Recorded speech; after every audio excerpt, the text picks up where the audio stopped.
الشيطان الرجيم بسم الله الرحمن الرحيم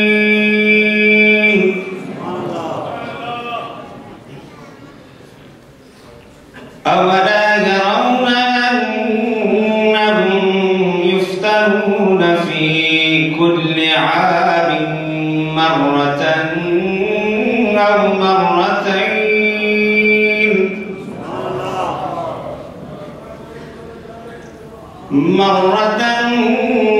مرتين ثم لا يتوبون ولا هم يذكرون.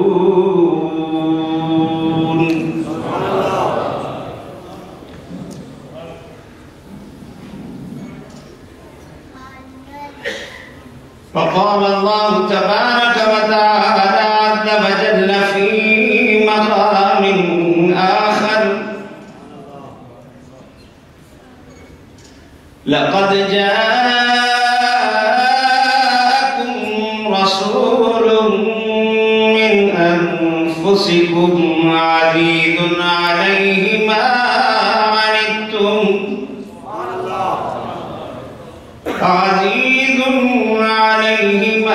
عنتم حريص عليكم بالمؤمنين رؤوف رحيم.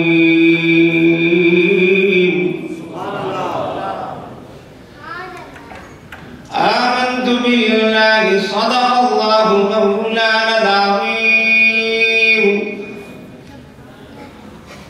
وبلغنا رسوله النبي الكريم الأمين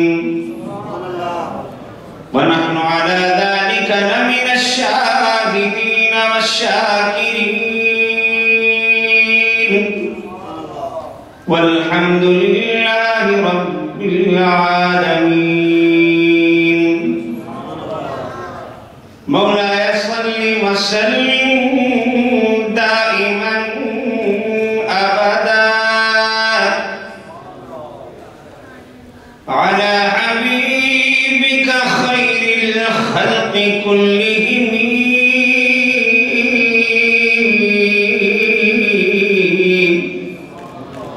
هو الحبيب الذي ترجى شفاعته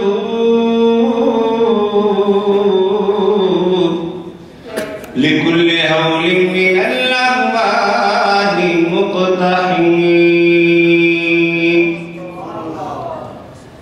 ما إن مدحت محمدا بمقالتي ولكن مدحت مقالتي بمحمد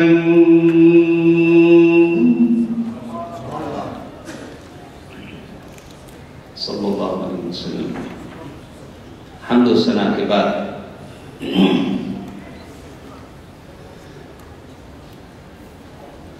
آج کا 41واں سالانہ جشن عید میلاد النبی صلی اللہ علیہ وسلم کا نورانی روحانی نور اجتماع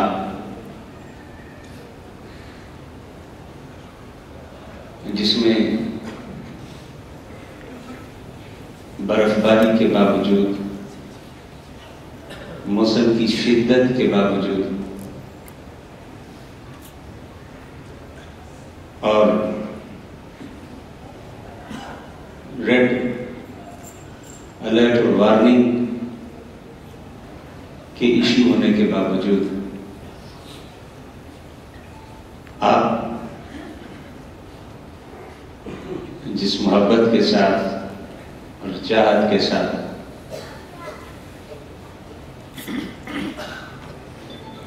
پیارے آقا و مولا سرکار دو عالم نور مجسم صلی اللہ علیہ وسلم کی محبت میں ان کی چاہت اور الفت میں اس ذکر پاک میں حاضر ہوئے، یہ اس بات کا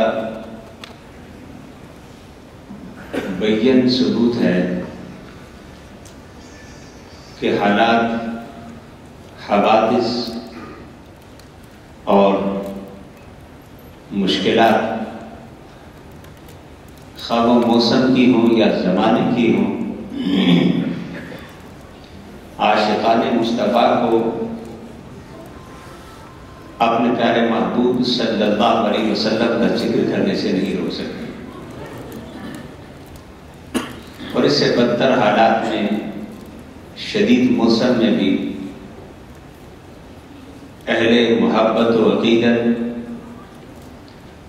اپنے ایمان کی حرارت اور گرمی کے ساتھ یوں ہی ذکر پاک کی محفلیں سجاتے رہے ہیں، اور تا صبح قیامت امام اہل سنت کے انداز میں کہ دم میں دم تب جب تک دم ہے ذکر ان کا سناتے جائیں گے، دم میں جب تک دم ہے ذکر ان کا سناتے جائیں گے، سنتے جائیں گے، سناتے جائیں گے، اور آقا کے ذکر پاک کی محفلوں کو یوں ہی محبت کے ساتھ اور عقیدت کے ساتھ سجاتے جائیں گے۔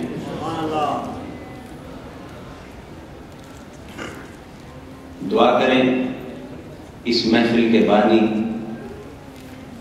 اور 41 سال پہلے اس سرزمین پر محبتوں کے چراغ روشن کرنے والے حضرت قبلہ صوفی باصفا صوفی محمد عبداللہ صاحب دعوت برکات ملادیہ،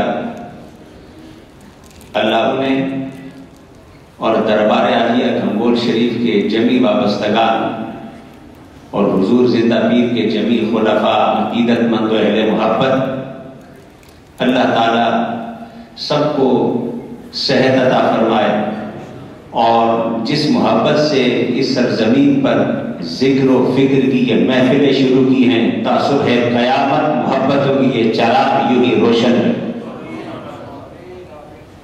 اور کوہاٹ کی بلند و بالا وادیوں سے حضور زندہ پیر اپنی نورانی اور روحانی آنکھ سے دیکھتے رہیں کہ کس طرح مجھ سے محبت کرنے والے، مجھ سے تعلق رکھنے والے یورپ کی وادیوں میں بھی اپنے محبوب کے ذکر سے غافل نہیں، رسول کے ذکر سے غافل نہیں ہوئے، اور جس محبت کا، عقیدت کا اور چاہت کا پیغام ہم نے انہیں دیا، اسی طہارت کے ساتھ، پاکیزگی کے ساتھ، نفاست کے ساتھ اس پیغام کو یوں ہی عام کرتے چلے جا رہے ہیں، اور یہ قافلہ جو کوہاٹ کی وادی سے نکلا ہے، یہ چمکتے ستارے جہاں جہاں بھی ہیں اس عزم پر پختہ رہیں کہ ہمارا یہ سفر چلتے چلتے اپنے قبلہ پیر صاحب کی، حضور زندہ پیر کی میت میں در مصطفیٰ پہ جا کے حضور کے ذکر پاک اور میلاد النبی کی اس بابرکت محفل میں جن دو آیات مبارکہ کی تلاوت کا شرف حاصل کیا، وہ دونوں آیتیں سورہ توبہ کی۔ پہلی آیت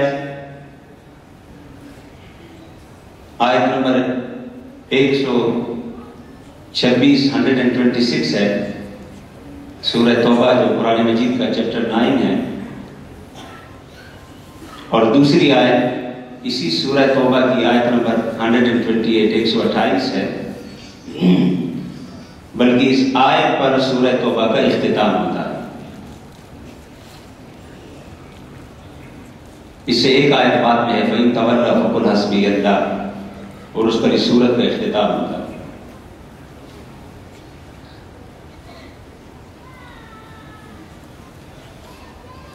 آیت نمبر 124، 125، 126، 127، 28 اور 29، ان 6 کی 6 آیات کا مضمون ایک ہی ہے.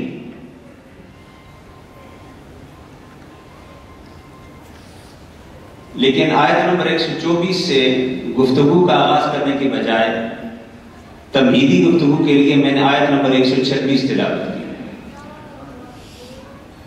اور آیت نمبر 126 کو اگر سمجھیں گے تو اس سے پہلے کی دو آیتیں 124 اور 25 کا مضمون بھی سمجھ میں آئے گا اور بعد کی دو آیتوں کا مضمون بھی سمجھ میں آئے گا، زیادہ وضاحت کے ساتھ آئے گا.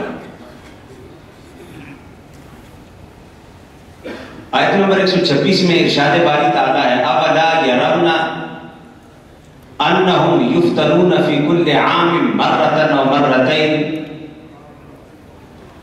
منافقوں کا حال اللہ نے بیان کیا ہے. اہل نفاق کا، چونکہ یہ مدنی صورت ہے، مدینہ منورہ میں نازل ہوئی، تو مکی صورتوں میں منافقوں کا حال نہیں ملتا، مدنی صورتوں میں نفاق سے اور اہل نفاق سے مسلمانوں کو واسطہ پڑا.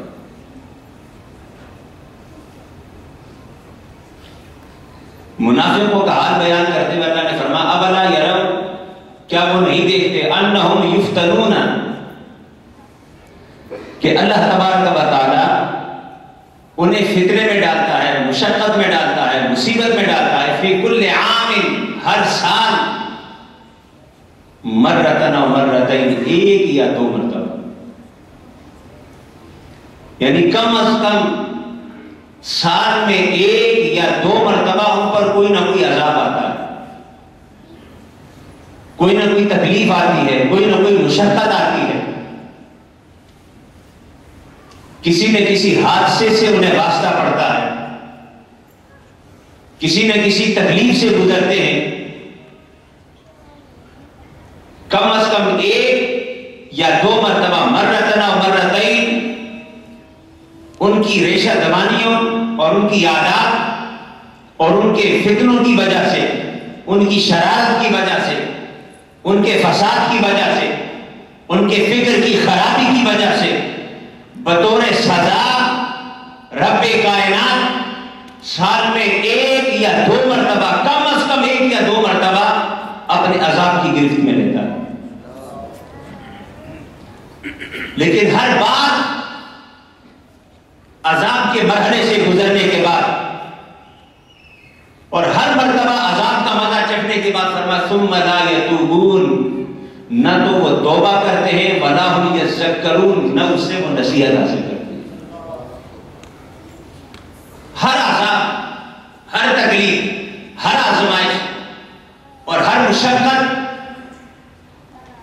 جب بھی ان پر آتی ہے، اس مشقت کی لہر ان پر گزر جاتی ہے، تباہی کے، بربادی کے بہت سارے اثرات چھوڑ جاتی ہے، لیکن مزاج کے ایسے پکے ہیں اور اندر نفاق ایسے کوٹ کوٹ کر بھرا ہوا ہے اور شیطان نے ایسے ان کو اپنے قبضے میں جکڑا ہوا ہے، خواہشات نفس اور رغبات دنیا نے ان کو ایسے اپنا غلام اور اسیر بنایا ہے، لا یتوبون، کہ ساری آزمائشیں دیکھ کر، ساری مشقتیں دیکھ کر، آتا ہوا عذاب دیکھ کر، تکلیفیں دیکھ کر، نہ تو انہیں توبہ کی توفیق ہوتی ہے، ولا هم یذکرون، نہ وہ اس سے کوئی نصیحت حاصل کرتے ہیں، کوئی سبق حاصل کرتے ہیں.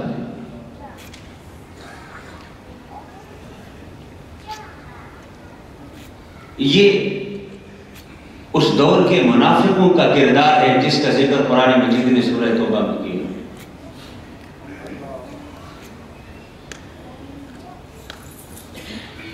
لا یتوبون ولا هم یذکرون.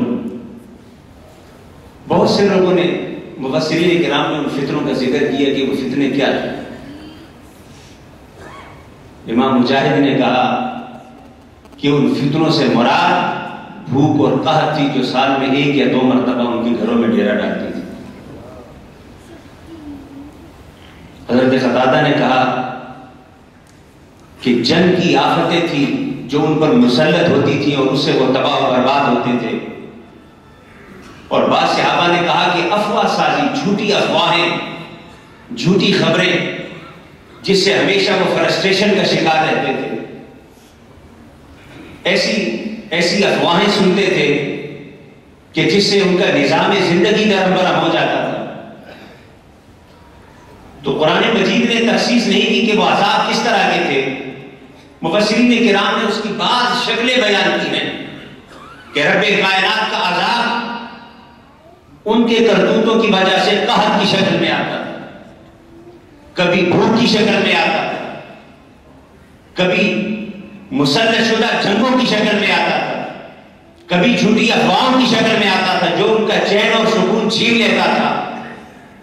دشمن کے حملے کی خبریں, بے نقاب ہونے کی خبریں, طرح طرح کی افواہیں ہوتی تھی. مگر یہ ساری مختلف قسم کی عذاب کی شکلیں آنے کے باوجود لا یتوبون ولا هم یذکرون, کسی ایک عذاب سے بھی ان کو نہ توبہ کی توفیق ہوتی تھی نہ اس سے وہ بیدار ہوتے تھے خواب غفلت سے.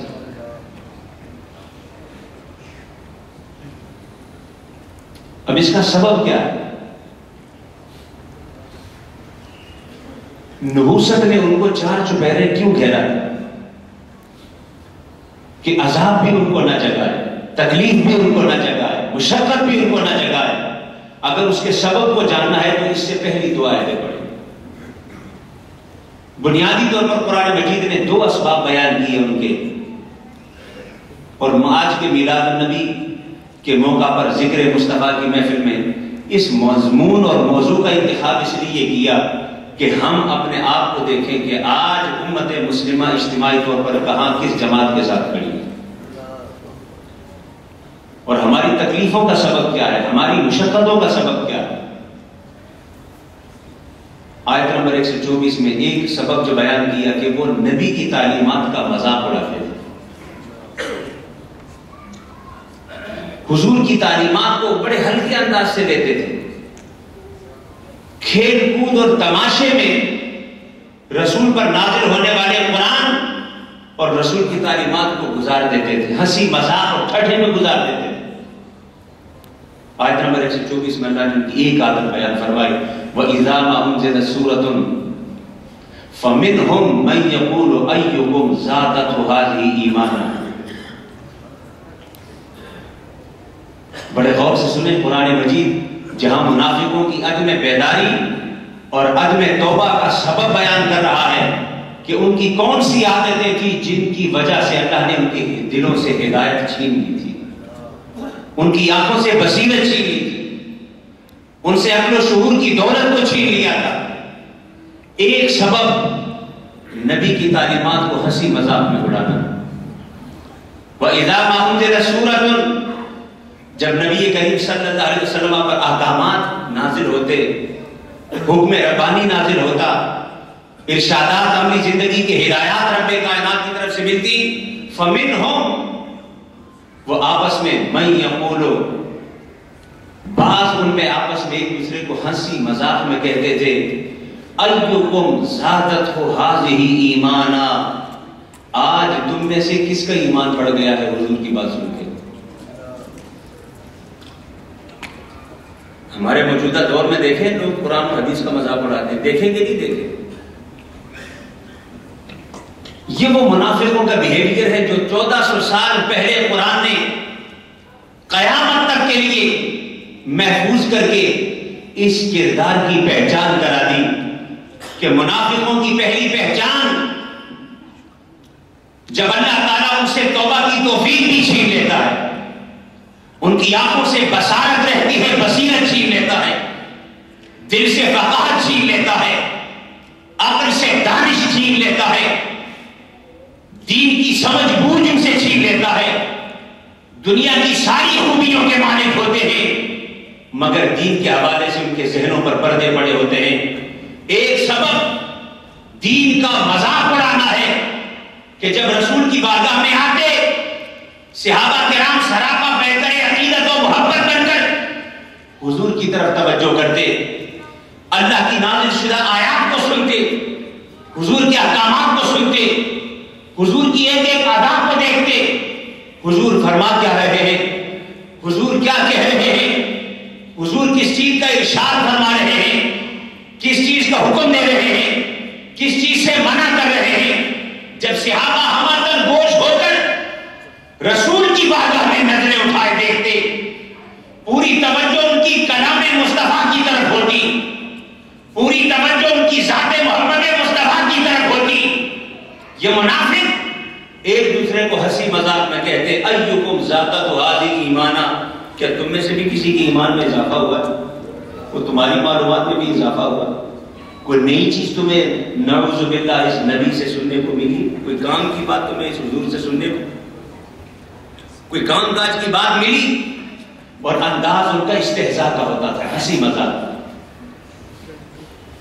مزاح ایک دوسرے کو کہتے تھے آج نئی آیت اتری ہے، کوئی ہوا تمہارے ایمان میں اضافہ؟ نعوذ باللہ. آج نیا کلام ہوا ہے، آج تمہیں کوئی نہیں سمجھ. چونکہ صحابہ کو تو وہ کہتے تھے السفہاء، صحابہ کی جماعت کو تو وہ اپنی اصطلاح میں سفہاء کہتے تھے، بے وقوفوں کی جماعت. سورہ بقرہ کی آیت نمبر 23-24 میں دیکھیں، بلکہ 13 کے بعد سے ساری آیتیں منافقین کی. وَإِذَا قِيلَ لَهُمْ آمِنُوا كَمَا آمَنَ النَّاسُ، جب ان سے کہا جاتا ہے تم بھی اسی طرح محبت میں گھٹ جاؤ، ایمان لے کر آؤ جیسے یہ ابو بکر و عمر لے کر آئے، جیسے صہیب و بلال لے کر آئے، محبت و عقیدت کا پیکر بنو.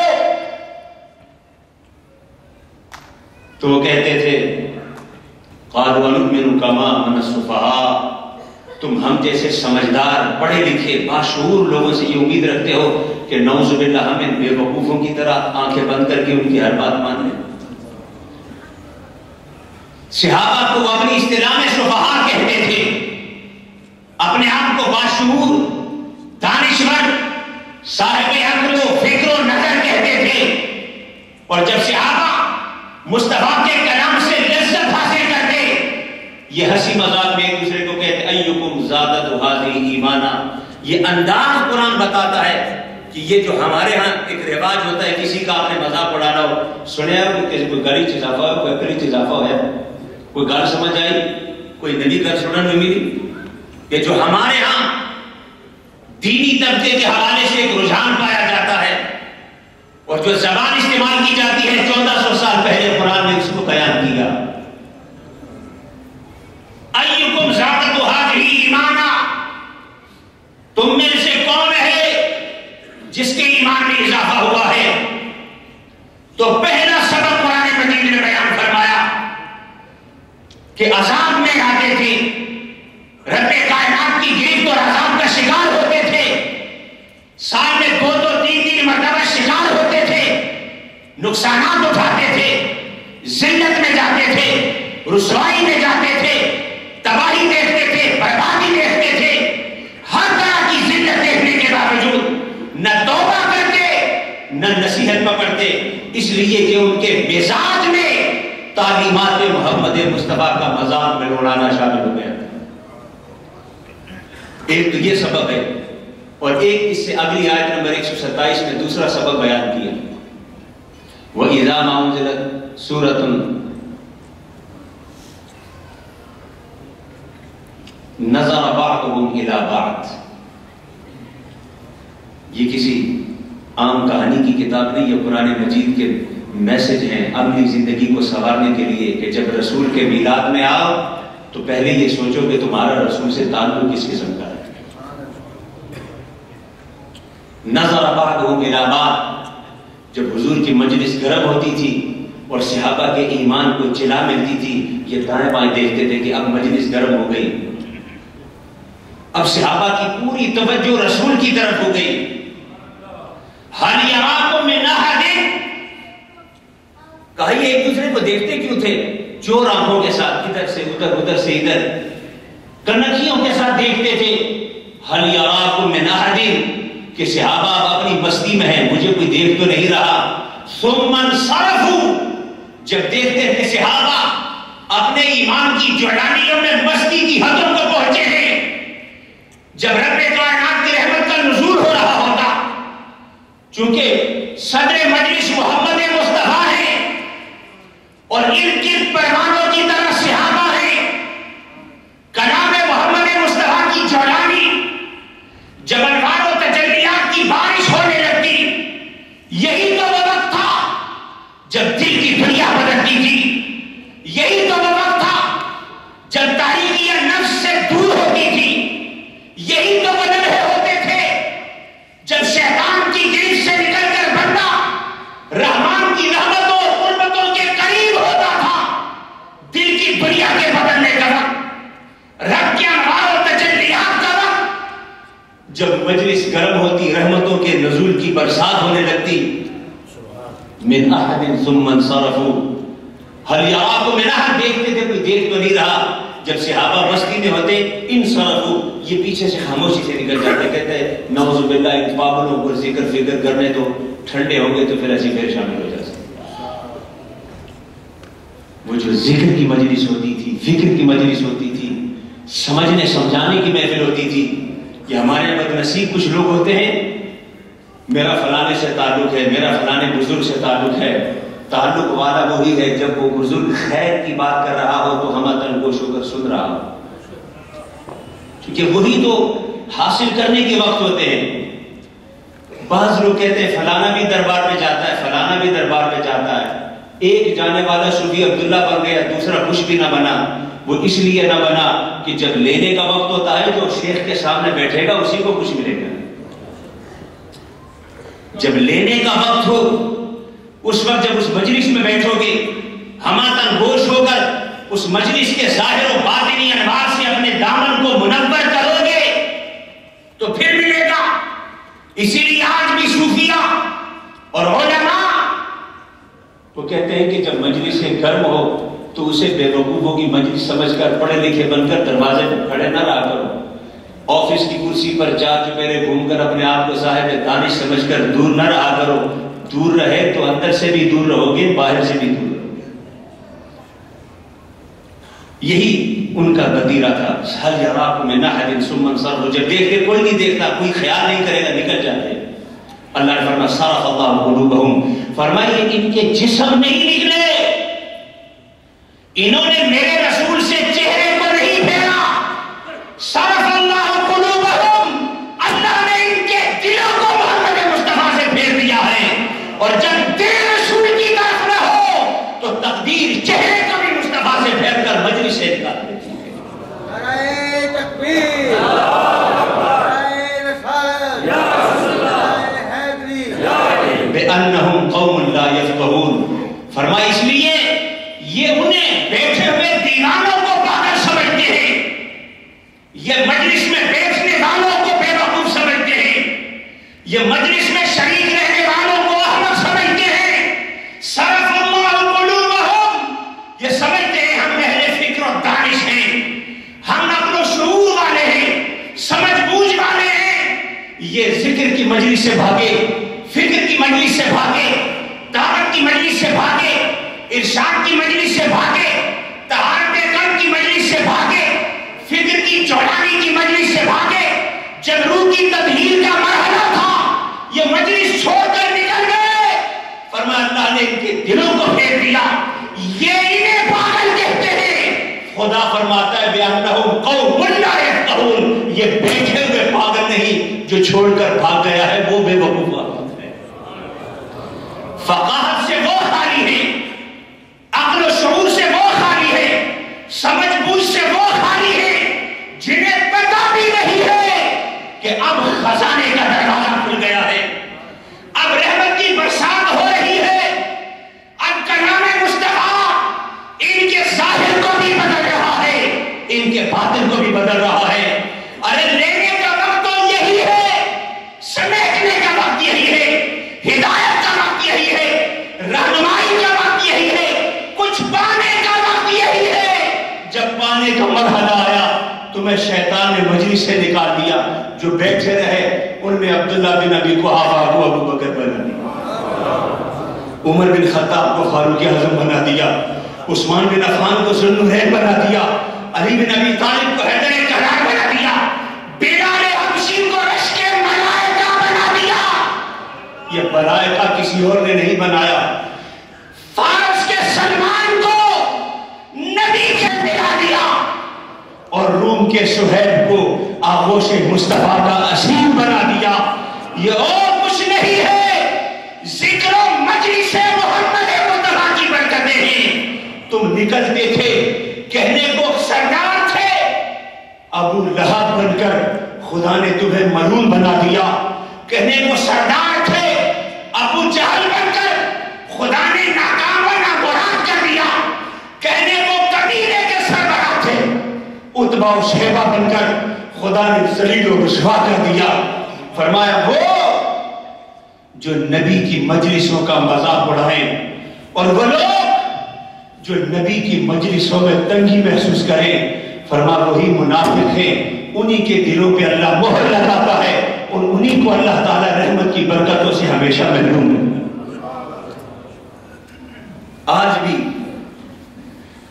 اگر کیٹیگریاں بنانی ہو تو معیار میرا کسی پیر، فقیر، صوفی، عالم، مفسر، محدث کا نہیں، معیار پہچاننے کا قرآن ہے۔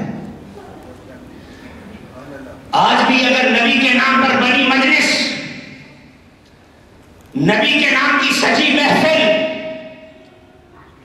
نبی کا کلام سننے کی محفل مسند ارشاد کی شکل میں ہو، درس حدیث کی شکل میں ہو، درس تصوف کی شکل میں ہو، ذکر و فکر کی شکل میں ہو، عنوان اس کا گیارہویں ہو، عنوان اس کا 12ویں ہو، عنوان اس کا روحانی محفل ہو، عنوان ختم غوثیہ ہو، عنوان ختم خواجگان ہو، یہ ساری محفلیں مراد سب کا ایک ہے کہ دور رہنے والا نبی کے قریب ہو جائے، اس کے دل کی دنیا کھل اٹھے، قرآن کے انوار و تجلیات اور سیرت محمد مصطفیٰ سے اس کا چہرہ بھی پرنور ہو جائے، دل بھی پرنور ہو جائے۔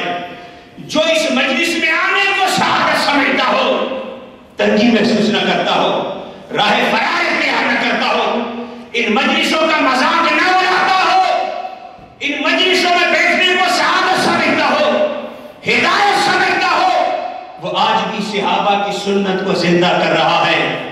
اور جو ان مجلسوں کو لا یعنی اور بےہودہ سمجھتا ہو، اپنے آپ کو بیٹھنے والوں سے زیادہ صاحب فکر و دانش سمجھتا ہو اور سمجھے ان محفلوں کی کوئی ضرورت نہیں ہے، ان سے کچھ حاصل نہیں ہوتا، اختیار کرنے والے سیرت صحابہ پر چل رہے ہیں اور فرار اختیار کرنے والے سیرت منافقین کو اپنائے، چونکہ دونوں کردار خود قرآن نے بیان کیے، نہ میں نے، نہ کسی مفسر، نہ محدث نے۔ جب یہاں تک ہمیں بات سمجھ آ گئی تو ایک بڑی سادہ سی بات میں بات مختصر کروں تاکہ مغرب تک گفتگو ختم ہو، اور پھر یہ جو میلاد کی محفل ہے، جو مقصود میرا یہی تھا کہ جب ہم مجلس میں آئیں تو ہمیں پتہ چلے کہ ہمیں حضور کے ساتھ تعلق کیسا ہونا چاہیے۔ یہ جو منافق کہلاتے تھے، یہ پڑھے لکھے کہلانے والے صاحب مال، یہ حضور کی مجلس سے کیوں بھاگتے تھے، حضور کا مذاق کیوں اڑاتے تھے، اور ان مجلسوں میں بیٹھنے کو اپنے آپ کے لیے آر کیوں سمجھتے تھے؟ قرآن مجید نے کئی اسباب میں سے 2 سبب میں قرآن سے بیان کروں گا، 2 سبب صرف قرآن سے۔ ایک سبب سورہ انعام چیپٹر 6 ورس نمبر 6، یعنی سورت بھی 6 نمبر ہے اور اس کی آیت بھی 6 نمبر ہے۔ أَلَمْ يَرَوْا كَمْ أَهْلَكْنَا مِنْ قَبْلِهِمْ مِنْ قَرْنٍ مَكَّنَّاهُمْ فِي الْأَرْضِ مَا لَمْ نُمَكِّنْ لَكُمْ وَأَرْسَلْنَا السَّمَاءَ عَلَيْهِمْ مِدْرَارًا وَجَعَلْنَا الْأَنْهَارَ تَجْرِي مِنْ تَحْتِهِمْ فَأَهْلَكْنَاهُمْ بِذُنُوبِهِمْ وَأَنشَأْنَا مِنْ بَعْدِهِمْ قَوْمًا آخَرِينَ۔ فرمایا أَلَمْ يَرَوْا، اے میرے لوگوں کیا آپ نے نہ دیکھا، کم اہلکناہم من قرن، ہم نے کتنی نسلوں کو پہلے ہلاک کر دیا۔ مولا وہ کون سی نسلیں تھیں، وہ کون سے خاندان تھے، وہ کون سے قبیلے تھے؟ مکناہم فی الارض، ان کے پاس زمین میں اختیار و اقتدار تھا۔ ما لم نمکن لکم، زمین پر وہ ایسے بس رہے تھے، دولت کے حوالے سے، مال کے حوالے سے، شان و شوکت کے حوالے سے، کہ ایسی ظاہری شان و شوکت ابھی تمہیں بھی نصیب نہیں ہوئی۔ وَأَرْسَلْنَا السَّمَاءَ عَلَيْهِمْ ان کے کھیت سونا اگلتے تھے. وَجَعَلْنَا الْأَنْهَارَ تَجْرِي مِن تَحْتِهِمْ، اور ان کے زمینوں کے نیچے سے نہریں نکلتی تھی. نہروں کا پانی اور آسمان سے برستی ہوئی بارش زمین کے کھیتوں کو سونا بنا دیتی تھی. عیش و عشرت تھا، خوشحالی تھی، زندگی کے سارے وسائل میں میسر تھے. زندگی کے وسائل پر غرور کر گئے کہ ہمیں ان پیروں فقیروں صوفیوں رسولوں کی کیا ضرورت ہے، ہم کس لیے ان کے پاس جائیں. زمین میرے پاس، تجارت میرے پاس، معیشت میرے پاس، سونا چاندی میرے پاس، نہری نظام میرے پاس، اچھی زمین میرے پاس، کاروبار میرا، تجارت میرا، معاشرے میں عزت میری، معاشرے میں مقام اور نام میرا. مجھے کیا ضرورت ہے ان پیروں فقیروں نبیوں رسولوں کی، ہدایت قدم بھرنے والوں کی.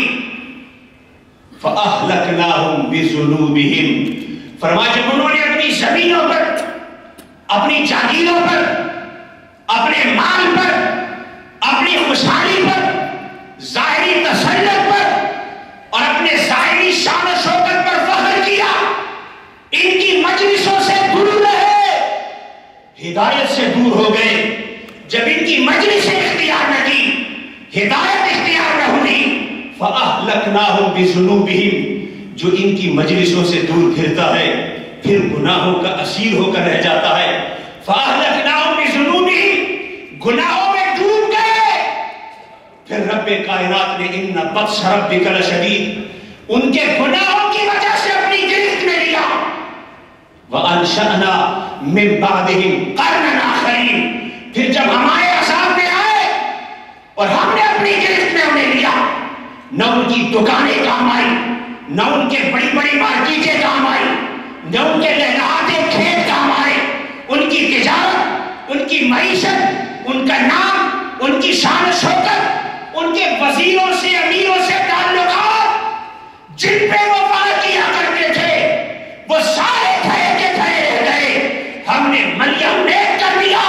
وَأَنشَأْنَا مِن بَعْدِهِمْ قَرْنًا آخَرِينَ، ان کے نام و نشان کو مٹا کر ہم نے ایک نئی نسل سے اس زمین کو آباد کیا. نسل ہم نے ان کی مٹا دی، خاندان ان کے مٹا دیے، قبیلے ان کے مٹا دیے، نام و نشان ان کا سفیدی سے مٹا کر وَأَنشَأْنَا مِن بَعْدِهِمْ قَرْنًا آخَرِينَ، نئی نسل کو ہم نے اٹھایا. یہ ایک گھمنڈ ہے انسان کا جس سے بندہ اپنے آپ کو ہدایت سے، رسول کی قربت سے اور انعامات رحمانی سے بے نیاز سمجھتا ہے.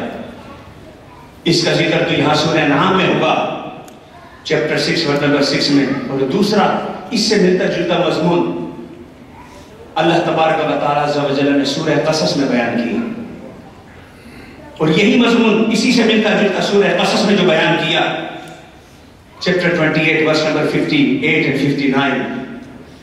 وَكَمْ أَهْلَكْنَا مِنْ قَرْنٍ بَطِرَتْ مَعِيشَتَهَا وَكَمْ أَهْلَكْنَا مِنْ قَرْيَةٍ بَطِرَتْ مَعِيشَتَهَا فَتِلْكَ مَسَاكِنُهُمْ لَمْ تُسْكَنْ مِنْ بَعْدِهِمْ إِلَّا قَلِيلًا. فرمایا کتنی ایسی بستیاں ہیں. کچھ لوگ ہوتے ہیں اپنے آپ کو بڑے سیولائز کہتے ہیں، ہمارے شہر، ہمارے گلیاں، ہمارے محلے، ہمارا ملک، ہمارے علاقے. فرمایا وَكَمْ أَهْلَكْنَا مِنْ قَرْيَةٍ بَطِرَتْ مَعِيشَتَهَا، معاشی طور پر بڑے مستحکم تھے. فَتِلْكَ مَسَاكِنُهُمْ لَمْ تُسْكَنْ مِنْ بَعْدِهِمْ إِلَّا قَلِيلًا. فرمایا جاؤ تاریخ سے ہاتھ بیٹھو، فرعون کے دربار کو دیکھو، نمرود کے دربار کو دیکھو، عراق میں آج کسرا کے محل کو دیکھو، ان کے بڑے بڑے محلات، ان کی بڑی بڑی حکومتیں، یہ اپنی زمینی فوج پر طاقت پر فخر کرتے تھے کہ ہم سپر پاور ہیں. فَتِلْكَ مَسَاكِنُهُمْ لَمْ تُسْكَنْ مِنْ بَعْدِهَا إِلَّا قَلِيلًا. فرمایا یہ ان کے مکان ہے، آج کھنڈر بن کر رہ گئے مگر اس میں رہنے والے انسان آپ کو نظر نہیں آتے. یہی دوسرا مضمون جو سورہ انعام میں اللہ نے ذکر کیا، سورہ قصص میں ذکر کیا کہ بندے کے پاس جب دولت ہوتی ہے، بندے کے پاس اختیار ہوتا ہے، بندے کے علاقے کے D C, C C, S S P, D I G, I G, وزیر اور سفیروں سے تعلقات ہو جائیں، 4 بیگھہ زمین میں جائے، کچھ سرسبز لہراتے کھیت میں جائیں، 10-12 مزارے میں جائیں، 4-5 نوکری چاکری کرنے والے مزدور میں جائیں، گاڑی چلانے والا ڈرائیور میں جائے، مکان میں نوکری کرنے والے مزدور میں جائیں، معیشت بہتر ہوتی ہے، تعلقات اچھے ہوتے ہیں، زندگی کے سارے ساز و سامان میسر ہوتے ہیں۔ یہ وہ چیزیں ہیں جو بندے کو ہدایت سے دور کر دیتی ہیں۔ فرمایا لم تسکن من بعدہم الا قلیلا، جب ان پر گھمنڈ کرتے ہیں، نبیوں کی دعوت کو ٹھکراتے ہیں، ولیوں کی دعوت کو ٹھکراتے ہیں، صلحاء کی دعوت کو ٹھکراتے ہیں، اتقیاء کی دعوت کو ٹھکراتے ہیں، فقیروں کی مجلسوں کو ٹھکراتے ہیں، رب کائنات ان کی نسل کو مٹا کر انہیں ملیا میٹ کر دیتا ہے۔ یہ ایک گروہ ہے جس کا ذکر قرآن مجید نے کیا، لیکن ایک بات ذہن میں رکھیں کہ اس کے مقابلے میں ایک دوسرا گروہ ہے جس کو قرآن مجید نے کئی مقامات پر اپنے انداز سے سراہا۔ اے میلاد کے لیے آنے والوں، ایک تو وہ گروہ ہے جسے خدا نشان عبرت بنانے کا کہتا ہے، اور قرآن جگہ جگہ ذکر کرتا ہے کہ ان کی بڑی بڑی گاڑیوں پہ نہ جانا، ان کے بڑے بڑے تعلقات پہ نہ جانا، ان کے لہلاتی فصلوں پہ نہ جانا، ان کی بڑی بڑی مارکیٹوں اور پلازوں پہ نہ جانا۔ یہ چیزیں دائمی نہیں ہے، یہ مکانات، یہ تجارت معیشت دائمی نہیں ہے۔ فَأَهْلَكْنَاهُمْ بِذُنُوبِهِمْ، اللہ کی سنت ہے جب قوم سرکشی میں گناہوں میں ڈوب جاتی ہے، جب گلی کوچوں محلوں میں بدکاری کے بازار گرم ہو، جب رشوت کے بازار گرم ہو، فحاشی و ریانی گرم ہو، اور بندہ ہدایت ربانی سے منہ موڑ کر خواہشات نفس کا غلام ہو جائے، اللہ نے اپنی سنت بتائی ہے کہ جو ان مجلسوں سے دور رہتے ہیں فَأَهْلَكْنَاهُمْ بِذُنُوبِهِمْ، جلیا بنے ہم ان کی نسلوں کو مٹا کر نشان عبرت بنا دیتے ہیں۔ اور وہ لوگ جنہیں تم سادے سمجھتے ہو، جنہیں تم ان مجلسوں میں جانے والوں کو سبحان کہتے ہو، ان کے بارے میں قرآن مجید نے وہی فرمایا سورہ توبہ میں، جب وہ مذاق میں کہتے تھے ایکم زادتہ ھذہ ایمانا، منافق تو مذاق کہتے تھے تمہارے ایمان میں اضافہ ہوا، لیکن قرآن نے فرمایا فَأَمَّا الَّذِينَ آمَنُوا فَزَادَتْهُمْ إِيمَانًا وَهُمْ يَسْتَبْشِرُونَ۔ ارے بے وقوفو، اگر تم نے ایمان کی حرارت پوچھنی ہے تو ان سے پوچھو جو دیوانے بن کر رسول کے پاس بیٹھے۔ قرآن نے کہا ہاں ان مجلسوں سے ایمان زیادہ ہوتا ہے، ان محفلوں سے ایمان مضبوط ہوتا ہے، اس ذکر و فکر سے ایمان میں قوت آتی ہے، تلاوت، عبادت، ریاضت، نصیحت اور ارشاد کی مجلس سے ایمان میں تقویت کا باعث بنتی ہے۔ لیکن یہ کیفیت تم عبداللہ بن ابی سے نہ پوچھو، اگر اس کیفیت کو تم نے پوچھنا ہے تو تم بلال اور سہیب سے پوچھو۔ فَأَمَّا الَّذِينَ آمَنُوا، ایمان کے نور سے سینوں کو منور کرنے والوں سے پوچھو، زادتھم ایمانا، خدا کہتا ہے ہر مجلس کے بعد ان کے ایمان میں اضافہ ہوتا ہے، ہر محفل کے بعد ان کے ایمان میں اضافہ ہوتا ہے، ہر نشست کے بعد ان کے ایمان میں اضافہ ہوتا ہے۔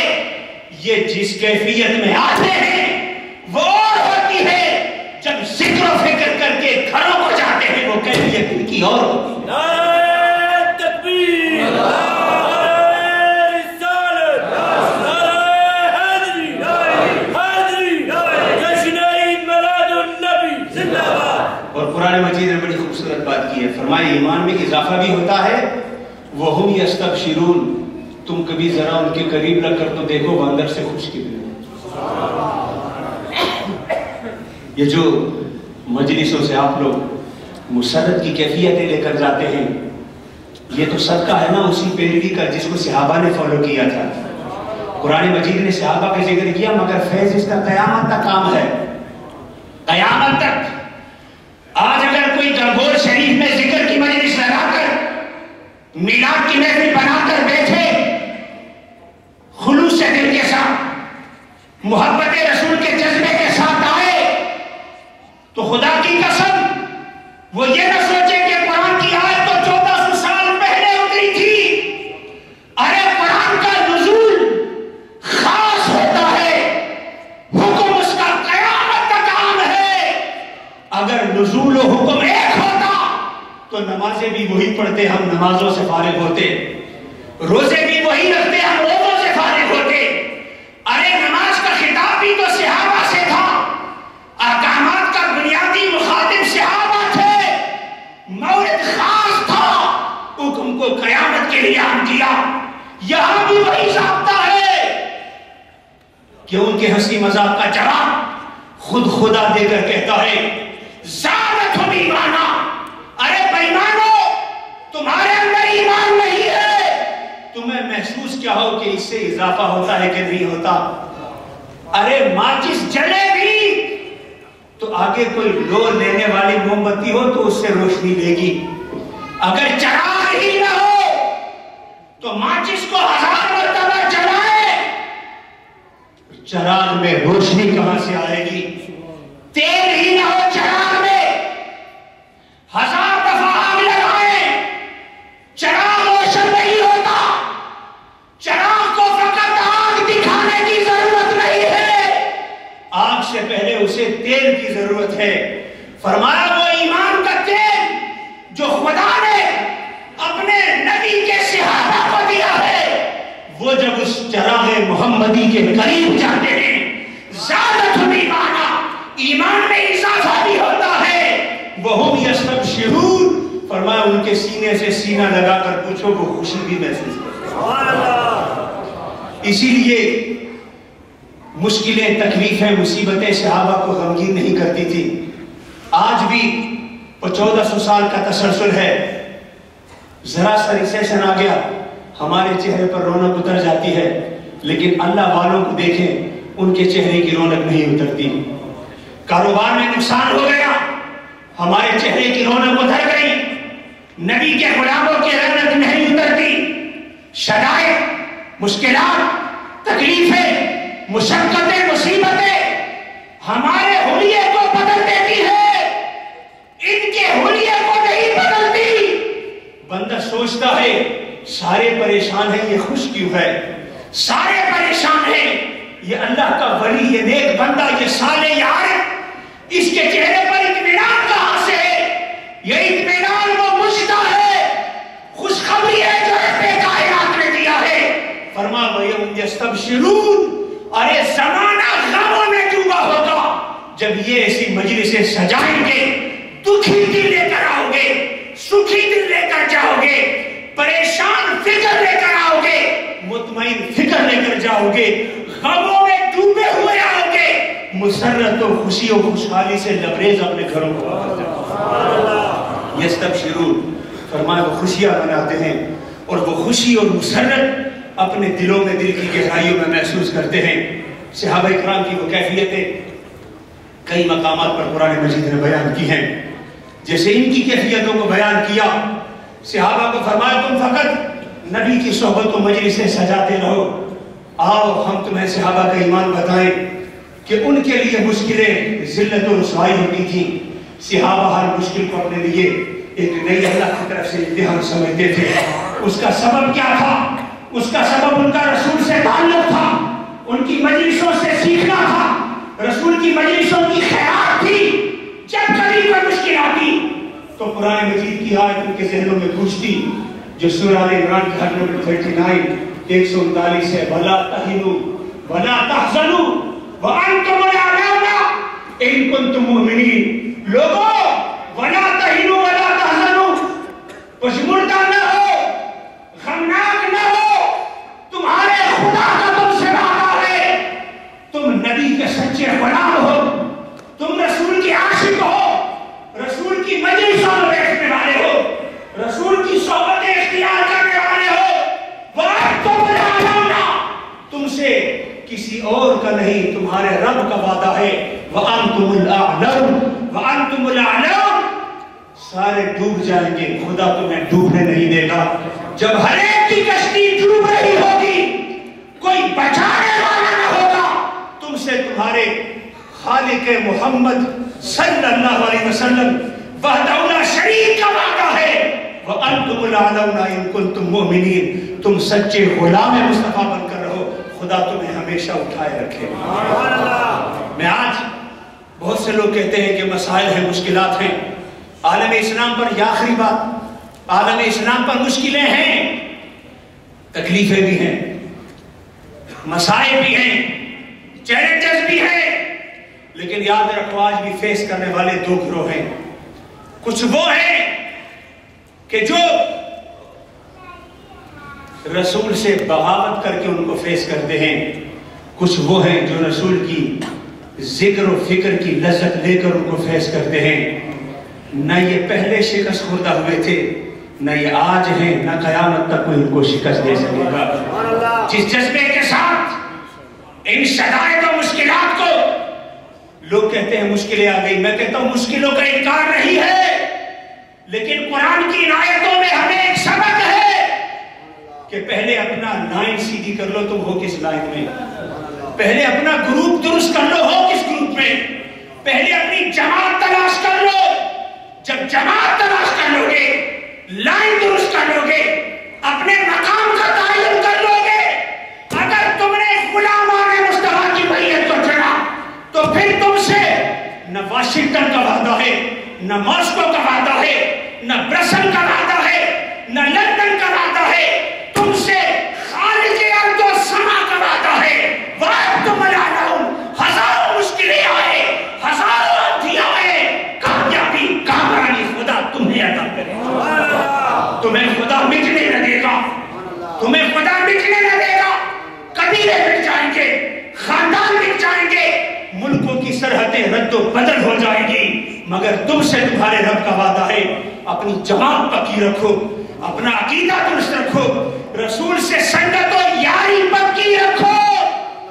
رسول ایسا یار ہے، اب میں یہاں بڑے محبت کمال درجے کے محبت میں یاری کا لفظ استعمال کر رہا ہوں تناظر صحابہ میں، کہ جب ایک مرتبہ کوئی اس کا دامن پکڑ لے، ایک مرتبہ کوئی اس کا دامن پکڑ لے، صدیق نے محبت سے پکڑا تھا، مکے سے پکڑا تھا، مدینے تک لائے، غار ثور کی ساری تکلیفوں سے گزارا، سفر و صحبت کے سارے مرحلوں سے گزارا، لوگ شہروں میں کھو جاتے ہیں، مصطفیٰ نے مدینے کی قبر کی تنہائی میں بھی صدیق کو تنہا نہ چھوڑا، اور پھر فرمایا ہَكَذَا نُوَاسِي يَوْمَ الْقِيَامَةِ، اے میرا دامن تھامنے والے، دنیا میں بھی ہم نے تمہیں نہ چھوڑا، قبر میں بھی نہ چھوڑا، قیامت میں بھی تمہیں ہم تنہا نہ چھوڑا۔ جن کو رسول کی یاری نصیب ہو، غلامی نصیب ہو، تعلق نصیب ہو، محبت نصیب ہو، ان کے لیے خدا کا وعدہ ہے وَأَنْتُمُ الْأَعْلَوْنَ۔ اللہ تمہیں رسوا نہ کرے گا، اللہ تمہیں مٹائے گا نہیں، اللہ تمہیں برباد نہ کرے گا، تم اپنی فکر سے پختہ رہو، رب کائنات کی تائیدی غیبی تائید تمہیں حاصل رہے گی۔ اللہ تبارک و تعالی مادی اسباب پر بھروسہ کرنے سے پہلے ہمیں اپنے رسول سے اپنے تعلق کو مضبوط رکھنے کی توفیق عطا فرمائے، نبی کی غلامی کے جذبے کو اجاگر کرنے کی توفیق عطا فرمائے، اور وہ مجلسیں جن کے نام مختلف ہیں مگر پیغام سب کا محبت مصطفیٰ ہے، محبت مصطفیٰ ہے، عشق مصطفیٰ ہے۔ رب کائنات ہمیں ان مجلسوں کو یوں ہی صحابہ کی طرح سجاتے رہنے کی توفیق عطا فرمائے، اور یہی دیوانہ وار ان مجلسوں میں شریک ہو کر اپنے ایمان کی لو کو جلا بخشتے رہنے کی توفیق عطا فرمائے۔ وآخر دعوانا الحمدللہ۔